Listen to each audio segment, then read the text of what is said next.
Action!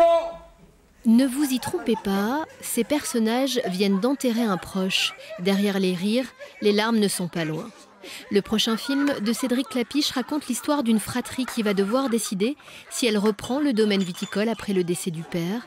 Une histoire que le réalisateur porte en lui depuis 5 ans et qu'il voulait enraciner dans le vignoble bourguignon. Ici, plus qu'ailleurs, le vin, c'est quelque chose d'artisanal, c'est quelque chose de familial, c'est quelque chose qui est lié à l'identité des gens. Donc voilà, je voulais parler de tout ça.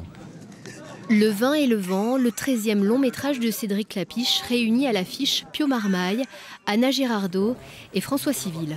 Autres personnages clés, le chardonnay et le pinot noir. Une matière extrêmement romanesque selon l'équipe qui va tourner dans le vignoble régulièrement pendant toute une année. Là, c'est vrai qu'il y a une vraie démarche de suivre, en tout cas aussi par les saisons et par cette famille-là, suivre en fait le vrai processus de fabrication du vin aussi. De manière assez réelle. Et en plus, c'est vrai qu'il y a ce truc, il y a cette famille comme ça qui est un peu dégirée, qui se retrouve. Je trouve que c'est assez riche comme base de travail. Et les vignerons qui accueillent ce tournage, que pensent-ils de tout ça?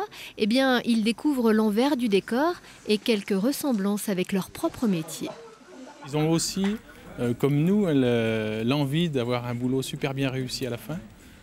Nous, on a envie de faire du très bon vin et eux ont envie d'avoir un film vraiment très réussi. Et toutes les corporations de métiers s'emploient à bien faire leur boulot pour avoir une finalité intéressante pour nous quand on ira voir ça au cinéma.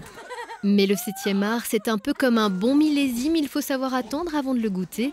La sortie en salle de ce film est prévue fin 2016, début 2017. Coupé.